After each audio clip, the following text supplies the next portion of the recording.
we'll jump right into the questions. And I'll try and calm my blood pressure. Oh my good. Thank you, thanks. Great. I'm sorry, do you want to have this mic? I don't know. We should all have a mic. One last. So, starting. Yes, you can go first. I'm going to get my water so I'm not. Don't like starting. I'm sorry. I'm sorry. Okay. So hi, I'm Steve. I'm a comic artist and illustrator from Greece. I do a lot of Greek themed art. Trying to keep it brand. I focus on fantasy and sci-fi, and I try to make stories that focus on more of the storytelling in fantasy that start characters without their sexuality and identities being the center of it all, but just being just a part of it. Is that? Yes. Yes. Excellent. Yes. Good. Okay. Hi, I'm Eve. Is it on? I don't know. Are we not doing the microphones right? Is that? Maybe it's a little bit of column A, a little bit of 1, 2, 1, 2. Yeah. I just hold it. yeah, get it right in your mouth. Hello. Is it not? There you Now go. it's on. I'm Eve. I do a comic Inhibit, which is about teenagers with superpowers who can't control their superpowers. And I also do a comic called Orange Plates, which is about coming out as queer and coming to terms with your queer identity. And I'm based up in Edinburgh, and that's kind of everything. You had a really good introduction. I'm like, I'm Terry. I'm Eve. No, it's still good. Yes. Hi, everybody. This is happening to everyone. Hello. Are we good? Can you hear me? I can talk kind of loud. My name is Rosemary Valero O'Connell. I'm from Spain originally. I live in the States now. I'm a cartoonist and illustrator. I'm the co-creator of Laura Dean Keeps Breaking Up With Me from First Second, and also I've done a bunch of work with Shortbox, What Is Left and Don't Go Without Me. Should we do also, do you guys want to do like pronouns and stuff? Oh, yeah, since that would be a really good Yes, yeah. I use she, her, and they, them. And yeah, I make queer comics because I'm a big queer person. Are we taking that? I'm not pronounced or they, them. Okay. And I use he, him, or they, them. So I'm Joe Glass. I'm the creator and writer for The Pride, which is a comic book series about a whole team of LGBTQ superheroes, with the idea of it's trying to give everyone a chance to be able to see themselves explicitly in that kind of medium which everyone loves, and just kind of get to see themselves be the hero for a change. We've done an entire first volume of The Pride and Pride Adventures, which is an anthology of short self-contained stories. And then we're picked up by Comixology to do a new season, because apparently we do seasons, not volumes, which is like, we've got a whole, we're actually releasing the 6th issue of the 2nd season towards the end of this month, I think. So it's nearly all done now, a whole 2nd season, where I continue to up the representation and make it a bit more intersectional as well. My pronouns are he, him. I'm in the Comixology original hall, not the Pride hall, which is confusing, but that's just how it is. I'm Bucky. Up until a month ago, I was a retailer and had been for 6 years. I owned Darkside Comics, which is down in Essex. And my pronouns are they, them. Now, I don't know what I'm doing for my life, other than having opinions on the internet about stuff. But one of my major things at Darkside was to make somewhere that was inclusive and really celebrated everybody for who they were, regardless of where they fell on whatever kind of spectrum. Okay, good. My pronouns are he, him. I'm Jack Lawrence. I've been a comic artist for 16 years. I'm working mainly at IDW now, and I've just come off a 2-year run on Transformers Lost Light, which I don't know if anyone's read Lost Light, but it's basically gay Transformers in space, which was brilliant for me as a gay man, and a Hufflepuff. Nice, thank you very much. Yeah, we had some trans characters as well. Unfortunately, it was Hasbro mandated. We were kind of cut off before we could really do all the stuff we wanted to do. But the new series, which I'm kind of sticking my little toes into a little bit as well, has got some, so that representation is kind of being pushed forward again. So we are dedicated to keeping Transformers as the LGBT plus sci-fi franchise that it needs to be. So yes, lovely to meet you all. All right, so I'm just gonna go ahead with the questions and we'll see what happens. So the first one is, how do you personally like to see non-binary representations within comics and media? And we'll start with you, considering With me? Yeah, just so we can go like up and down the table, Yeah, so it's fair that's for everyone, cool. so Steve's not always on it. Yeah, so go ahead. I don't have an answer, unfortunately, and I've said this to several people over the course of this weekend. That is a terrible thing, because I should have an answer. I should be able to say, I really like how this non-binary person is represented and how this non-binary focused story has been dealt with. But have they been represented? Those issues, have those issues been represented? Have those people been represented? Not as far as I know. I mean, the thing is, I don't get a great deal of time to the thing when you're drawing comics. When you thankfully, touch wood, I'm successful in my career. But when you're successful as a comic artist, you don't get to read comics because you don't have time. So I would love to. I'd love for someone to put things into my hands to say, look, this is the representation that you're looking for. That I've been looking for since I was a kid. But yeah, I don't know. I wish I did. I wish I did know. I don't know. I'm a similar boat to Jack in that there's not enough of it, and it sucks because when someone says, "Oh, who's your favourite comic character?" you sit there and go, "Oh my god, there's so many to pick from, I can't choose." And you should be able to do that for non-binary characters, and you like literally can't. It's the other way around. You're like, can I think of maybe 5? And that's pathetic. And for me, from a retail perspective, people want to see themselves reflected in the stuff that they're reading. That's really important. And when indie comics obviously do it a lot better, and even the more indie adjacent publishers like Image. But even then, when you're getting younger people especially, whose introduction to comics is superhero comics, and there's like nothing or barely anything, that's not good enough. There needs to be more, and I don't know what the big deal is. It's not hard. I just reiterate the same, I'll be honest. There's a bit of a dearth of chances to look at characters who really represent the non-binary community. The one character that I could think of, and who, as far as I know, is a really good representation, is Vita in Crowded, which is a book from Image. The artists, Ted Barrington, Rothstein, here, I believe in Comixology Original Stable.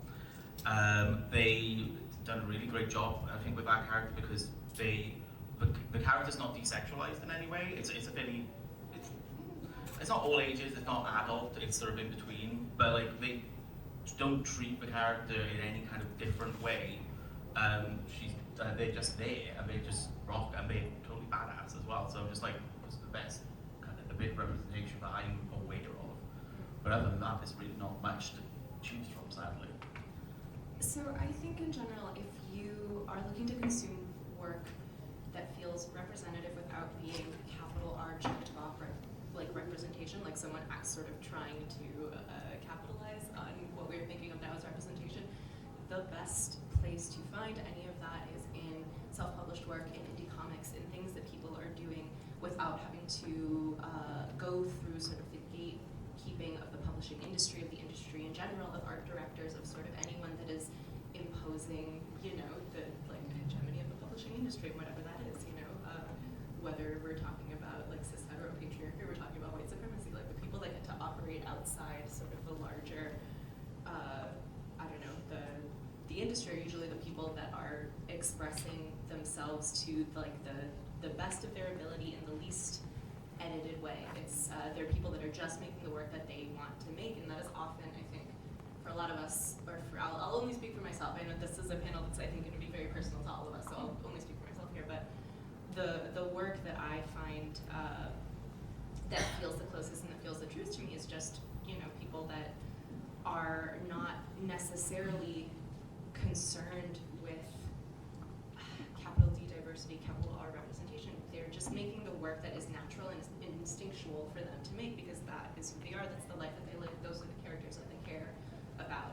So I would say, like, the best non-binary representation is in webcomics and is in zines that you buy at like indie shows like this from non-binary creators that are just like making their work.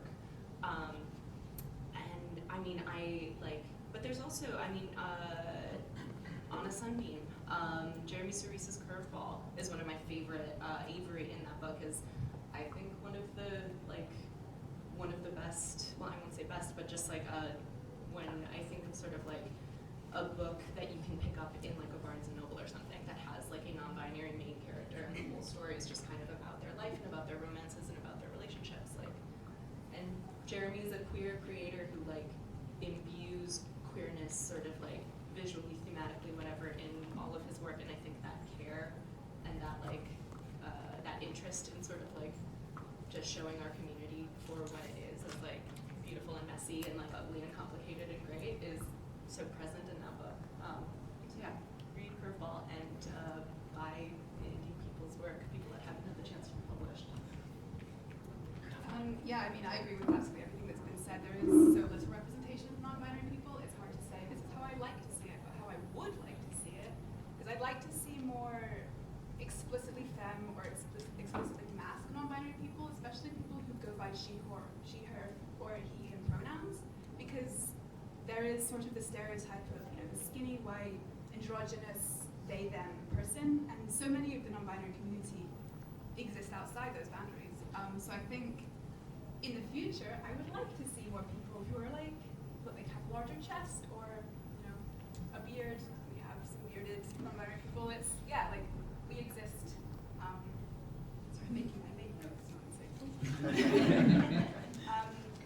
Yeah, I mean, in terms of representation, I also like to see it like where I don't expect it. Obviously, you expect it in webcomics, and you see it in self-published work. But I just read The Book of Works, which is really, really good, and you should buy it. It is from Rob Davis. There was a character who was explaining the difference between a boy and a girl, and the other character was like, oh, I don't know what that is, we don't have that. And it was just like a passing remark, and it was really cool to see in what I saw as a more mainstream comic. So that's exciting to see that there is a little bit of representation, but it's filtering in, and we do need to do better. I'm very nervous, I'm so sorry. All right. So yeah, I pretty much agree with most of the things. I can't. I was asked beforehand that, oh, you know, what would you like to? What's your favorite kind of non-binary representation? And I've been thinking about that thing for days because I have no idea. Like, I've seen some non-binary characters represented, but there are so few that I have been trying so hard to make a list of like a double-digit number of characters. Like, I have no idea what's going on. I don't know.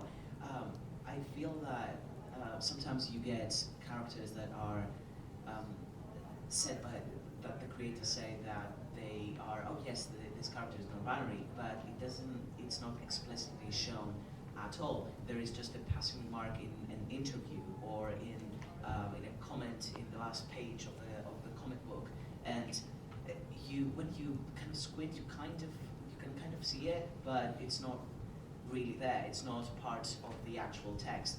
This character doesn't say like this comment. Oh, I don't know what a boy or a girl is because my culture doesn't have that. I personally am not either a boy or a girl. I'm non-binary, or I am a third or fourth or 50th gender entirely. This is really rare to me. Like, I do see a lot of, I feel, gendered non-binary representation. So not as I said, like non-binary people that look a different way than the stereotype, like the white, skinny, androgynous person, but characters that, as in like Steven Universe, I think I heard that all the gems are non-binary, but they're all presented as female. And if you haven't heard the interviews specifically, you don't know that they're supposed to be non-binary because it's not really put in the text. So I feel like I've seen good non-binary representation more in fantasy and sci-fi literature instead of comics. Like, I've read a few. I don't know if I'm supposed to talk about books at all. No. But like, for example, in the Becky Chambers' The Long Way to a Small Angry Planet series, I feel that there's maybe something that is a bit off, but also some pretty good things. Like in the first book, there is something that feels a bit off, but there are some really good non-binary characters as well. I feel there was in River of Teeth, I can't remember the writer, but there is one non-binary character that is explicitly non-binary, and there's no transphobia used against them at all, even by the bad guys. They refer to them by their preferred pronouns, which are they and them, and that felt so refreshing. I hadn't seen that before in my life. Usually, when you have trans and non-binary characters, you can tell so many times who the villain is by the fact that they're transphobic against them. So that felt really refreshing, but I still haven't found enough characters in comics that feel like good non-binary. Maybe Chet in Moonstruck, I think. Again, we're falling into the monster non-binary type of thing, but really cute character, not looking like your average stereotypical non-binary person, and I felt they were really cute. I really loved it. I felt it was really good. Also, I've been talking for 7 years now. Sorry. Do you mind if I just add a recommendation? There's a brilliant comic book, graphic novel from Aftershock Comics called Moth and Whisper, which is a sort of sci-fi cyberpunk thriller about a genderqueer thief, and it's fantastic. So the genderqueer main character, their parents were these super thieves called Moth and Whisper, and they've gone missing, but the public doesn't know that because the public still sees Moth and Whisper out there, but it's actually their kid switching between the two, so their power is that they can change at will. And that's it's a great comic just by itself, but that's probably one of the best non-binary characters I've seen in anything. Where can you get that superpower? Sorry. So kind of going on from that, anyone can answer this like first, just to be fair. Kind of going on from it, what do you think the future of non-binary representation will be, or what would you want to put out into the world so that people saw it and was like, oh, I've never seen this kind of non-binary representation before, this is new and interesting, but it's existed for a while, if that makes sense. So, anyone? Yes? So I think just putting non-binary representation into things into genres that aren't really usually for or like pitched towards queer people would be really good. So for not to pitch myself, for my webcomic, it's a lot of the people who read it aren't actually queer or straight, or they are straight. And so when I have non-binary characters in there, they just go by their proper pronouns. And I've had a lot of people come up to me and ask me what that is. And I think a good way to sort of put non-binary representation into the mainstream is to do stuff like this, is to put it in media for straight cis people, so that they can see it and they're going to start including it in their work, and they can understand it a little bit more in a medium that they understand already, rather than asking them to go to what is queer media and expecting them to understand it outright. It's also half the battle is with the retailers, because if we're wanting to get more queer representation in general in comic books to the biggest audience, you have to go through the retailers. Obviously, there's the indie market has these amazing freedoms that the direct market doesn't have, and part of that is no shop stocks everything. So getting retailers to understand how important it is, and that most comic shops are kind of curated collections where the owners or the people that run the shop have decided, right, I'm going to stock this, and this. So if those people aren't necessarily people who are in the queer community themselves, or people that it wouldn't even cross their minds that it was a thing to think about, I think it's important that retailers come to understand that they need to stock those books to have that presence on the shelves, so that when people come in, they can find what they're looking for. It's something that I used to get all the time at Darkside, of people being like, I didn't know where to get like queer books from, because a lot of comic shops who are run by that very stereotypical kind of older straight white guy, grumpy behind the counter type thing, don't cater to as wide an audience as they should. And you need that to be able to get a lot of that material out there to the widest audience. Yeah, and I think part of doing that is we need, with retailers in particular, and the ones who do particularly heavily rely on the diamond system and everything, is that's going to require the mainstream publishers to actually have a little bit of bravery and behind standing behind the convictions they claim to try to espouse, of improving representation for communities who aren't readily seeing that representation in the media. When we recently have one creator who was on a very high-profile queer book done for one of the big two publishers, having to write an essay about their experiences being very bad at that time, to the point where like, oh, can you make it less gay? Whereas like you're getting a gay writer to write the gay book, and you're being told to make it less gay. And it's like, what is your problem? And the worst part was he actively tried to include some non-binary representation in that book, and was told verbatim, let's leave it for the readers to decide, rather than being told he could not say that the character was non-binary. He was not allowed to. And it's just like, that's just terrible. If you were going to show that you want to see that kind of representation for the audiences there, you can't be afraid that you might alienate an audience to get the audience you're trying to represent. Like, unfortunately, that is the world we live in. Sometimes you are going to alienate some people who are not willing to open their minds enough to see different aspects of the world's community. So if you want to really stand by communities who really want to see themselves in this medium that they love, then you need to actually stand behind that and have the conviction to stand behind that, as opposed to just claiming you do. Make it gay, you cowards.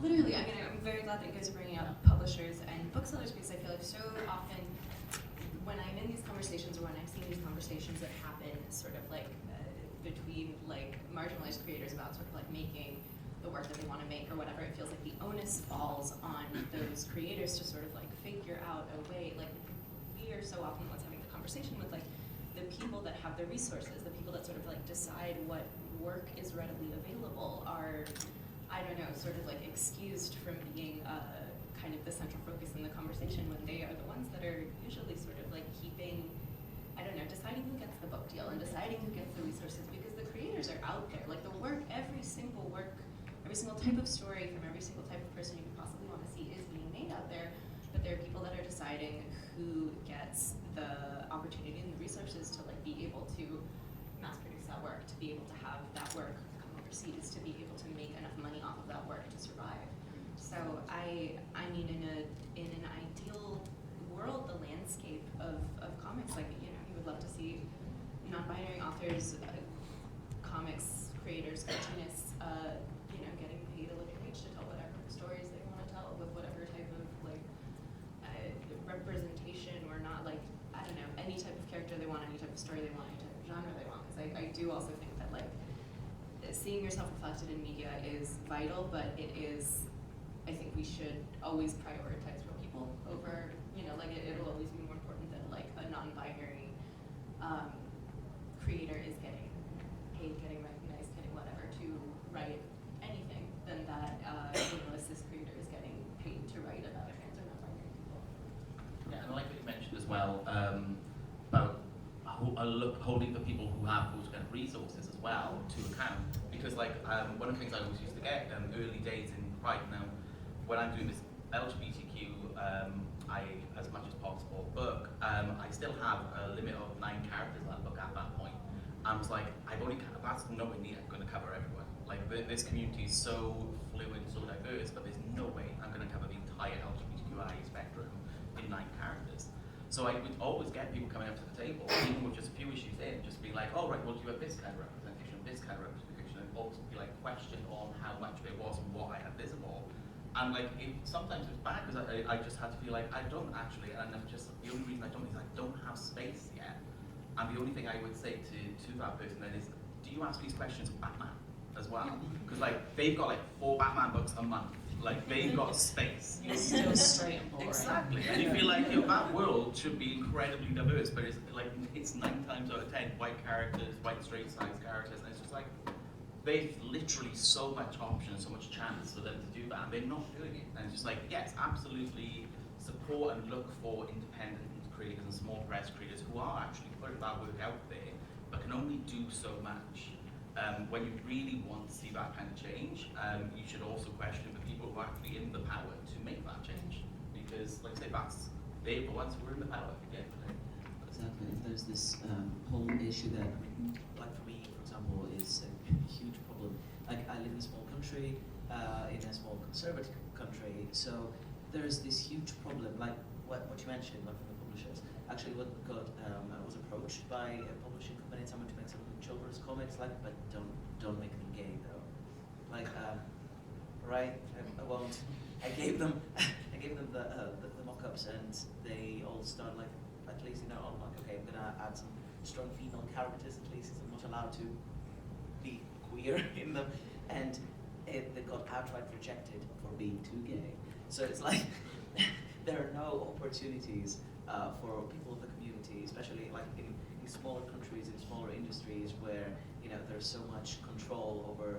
Like it makes me so sad. Sometimes I think, all right, I probably don't have a future in comics back home, I guess. I don't know, but it kind of feels like where there should be hope in places where there's bigger scenes, the big comic scenes. There seems to be more opportunities and all that. It seems that we're still stuck to a place where you can be gay, but only up to here. If you want to take it like up to another level, I know that's bad. You're not supposed to do that because that's too much. And if you dare say that, but what about the 100 trillion other comics that star not gay, just white, straight size, like all this like mainstream kind of characters? It's like, oh yes, but that's normal though. All the rest is just how many people are going to buy it. But that's the thing. We need for people to get used to the fact that other kinds of people exist. Like we exist. That's enough of a reason to be represented in media. It's not forced diversity or anything. It's just reality.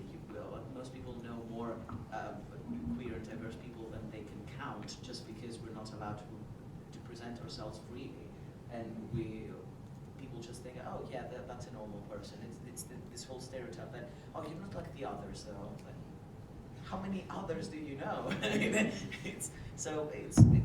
Yeah, we should probably just give the reins at some projects at least to people that write from experience or write from community, and they have some experience in the matter to represent it truly and write about their own experience and not what other people expect their experiences to be, and judge for people who are not transgender binary. Oh, this is not transgender binary enough. Like you don't know it by yourself. You don't know any people who are that. So how do you know if it's not enough or not?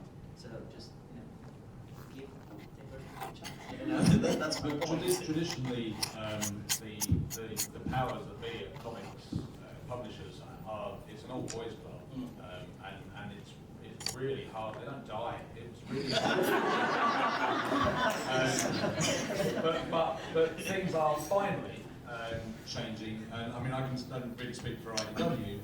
And David Marriott, who is my editor on Sonic and on Transformers, is really passionate about this. And as I said, in preparation of this, so far my answers have been. So without preparation, I sent him an email to say, David, do we have anything? Like, is there anything that I've missed? Or have we got anything coming up? We didn't have any non-binary characters, as I mentioned in the previous Transformers series, but there is a character going through Hasbro approval now that David has said, we want this character to be non-binary. Are you going to sign off on that? So we're waiting to hear back on that character. We'll know in February if they are non-binary or not. I really, really hope they are. We have a non-binary character in Star Trek, Aya, I think their name is, and he has told me that he wants this representation in every book that he edits. So, and he's 25. That's my point. He's great. He's a great editor, but he has come into the company and he's been through associate editor and all of that sort of thing. But the old guard have kind of gone elsewhere for whatever reason, and he's been Marvel. Great. And he's kind of been thrown up the ladder, you know, more quickly than would normally happen. He's equal to it, as you mentioned, it's about the community. He's pronounced he, him, and he's got a girlfriend. I wouldn't like to say what his sexuality is, but it's the community. He knows people who are of different genders, gender identities, different sexualities, and he wants it out there. And if we can just get, and you know, who knows, maybe he will lead by example. Hopefully, I hold no hope that Marvel or DC will follow suit. I've Well, got soon no people hope. there. I could do a 6-hour panel by myself about that. Probably Do what I do. No. Oh. If I can, this is kind of a shameless plug, but also not, because I feel like you should all know about it. But my co-creator on Laura Dean Rika Tamaki just recently announced that she is spearheading Shirley Comics, which is going to be, I think it's in the print of Abrams, basically, but it's essentially I think they're going to do 4 books a year, and she's expressed like publicly and to me that like the idea behind this imprint is that like she wants to back and give resources and give promotion to comics that are too queer for other publishers to want to touch, or that like exclusively are made by queer cartoonists about anything. I mean, I think they're doing like some historical fiction, but there's also literally anything. I mean, the idea is basically that she is a person who has sort of like had enough of a career and has enough of a reputation and has like enough of I guess like power in this world that she's sort of like staked out this little bit of territory and is trying to kind of, you know, like do the work to sort of uplift other voices. So there are, you know, like there are people that are trying on sort of all echelons and all levels of the industry, like trying to create the resources and trying to like make space for all of us to be able to participate.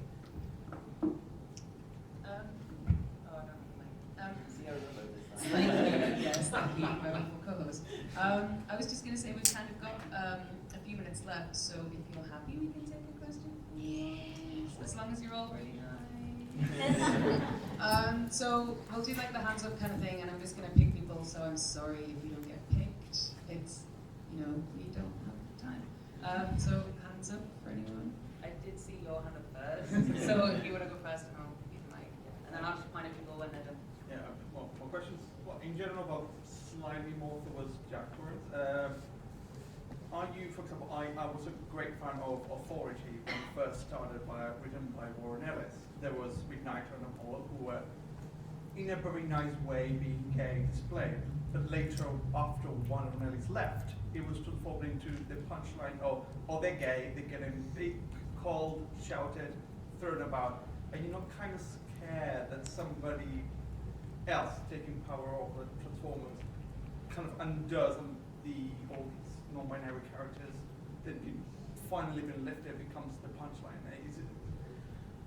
I mean, it would be really complacent of me to say no, but of course, yeah, I'm scared that my right to stay married to my husband is going to be taken away from me. Of course, I'm always worried about this stuff. I just have to have hope that there are the Transformers creators community is pretty small and is made up of largely queer people. So you know, at the moment, and things, it doesn't look like things are going to change. The thing with drawing Transformers is you have to be an absolute maniac to want to do it as a living. So it's a very small pool of people, and somehow that Venn diagram has crossed over with the LGBT. I don't know how, I don't know why. But maybe we're just all maniacs. So I think that if someone did come in and said, we can just rewrite all of this, that not only would we stand up and say, I don't think so, if the fans got wind of it, bearing in mind Lost Light, and more than me saying Lost Light created this whole new fan base that had not traditionally been into Transformers, that are, you know, largely queer. If they got wind of it, there would be pitchforks involved. So yeah, I'm worried, but I've got hope that it won't anytime soon change. Not to let my inner retailer come out again, but did you read the Midnight and Apollo miniseries that DC did? Which one? It was about 6 issues, about probably 2 years ago. Steve Orlando and It's Midnight cracking. Blackpool. Yeah. Midnight has to go into hell to rescue Apollo, and it's so good and so gay and so violent. Midnight literally punches someone through the face. I'm sold. Okay, next.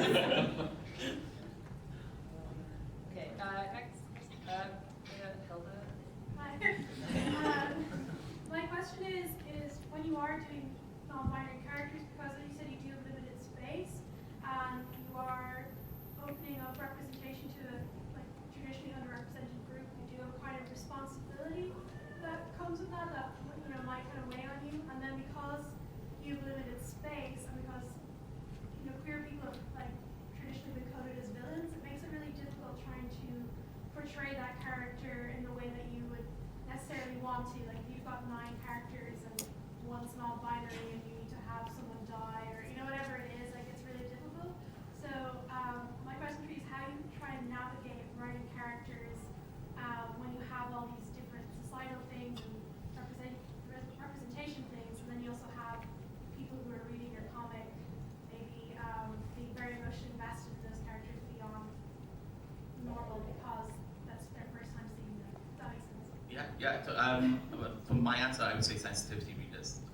It's very much a growing thing in the industry, and it's one which I very much welcome because I myself am not non-binary, but I wanted to include that in the books. But I do. So having people I could talk to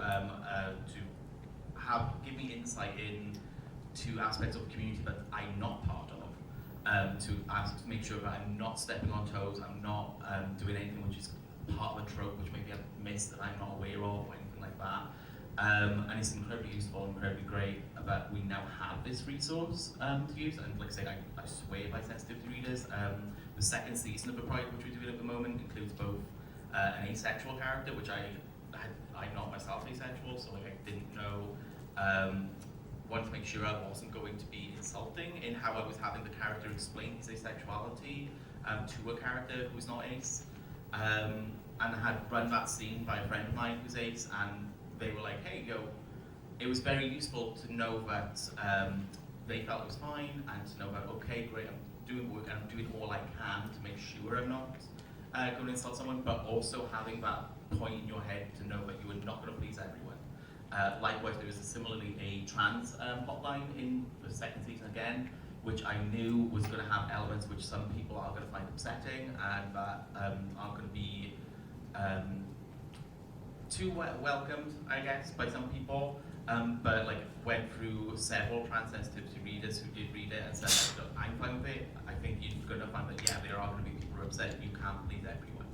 At the end of the day, it's one character. They can't represent the entire community. And sometimes some stories, as hard as they are to hear, sometimes do have something worth saying. So as long as you are doing your due diligence and you can show that you're doing your due diligence and that you really are, then I think that's the best you can do. Particularly when you're dealing with aspects and identities which aren't actually your own. It's just making sure that you're not sort of taking anyone's voice away as well. I do think it's also important though to have trans non-binary characters who are evil and who aren't good. And so I think the more representation that we do get, the more non-binary characters we get in media, the more those characters can be put into any of the character tropes that we see with straight and cis characters, which is going to be really exciting to see because some non-binary people are shit. And it would be good to see that in media sometimes. But yeah. To add on that, I think one good rule to make sure that you're not saying, yes, you have one character that is trans or non-binary, and maybe to make sure that you're not suggesting that you think that all trans or non-binary characters like that is to kind of follow the Brooklyn Nine-Nine rule, which is to add more people of certain minorities to make sure that, we've got one shade of this and also there's another shade of that, and it doesn't really matter then what one of the characters is doing because you've got another one to kind of counter balance the stereotype or the idea that the audience thinks that so the author thinks that this is all there is to the whole thing. But yes, also I do agree that yes, we do need not all queer people are just great angels and all that. I mean, they were I know, I came to be surprised. And I came out as queer and I'm like, I still have flaws.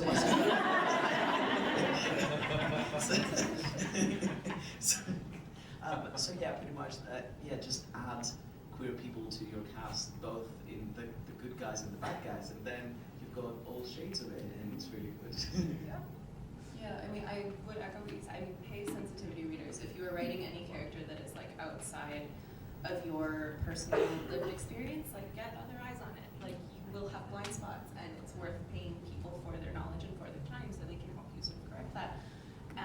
But also, I mean, I don't know. I feel very similar about this thing where there's this sort of like brand of like good representation that I feel like leads to stories that are very trite and very boring and that don't actually feel like representation to me when I read them, because they're not. It's not an interesting story. Like I don't care if the character is like a lesbian. I don't care if whatever.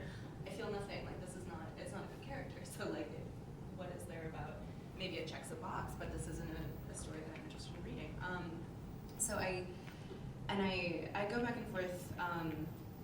The way I guess the way that Marika and I sort of like talked about it in Laura Dean was with characters that are, because you know there's no two queer people in the world have the same lived experience. There's massive context, nuance, whatever to all of our lives, and so we were writing sort of a bunch of different types of queer characters, and for characters that are, you know, neither she nor I is like a cis black gay man. So for those characters, we do like sensitivity readers. We pay them. We like do our due diligence as people with heads and hearts to sort of like, you know, try to see what we're doing here, and we listen to the feedback that we get. But then for other characters that are experiences that we have, that are characters that are us and that are like living lives that we are living and that like are resonating with us, there is a certain amount of like, nobody can tell me shit about this character, you know? Like if the story isn't true to you, or if this feels like bad representation or whatever to you, I can't care, because this is me and this is true to me and this is the work that I'm making.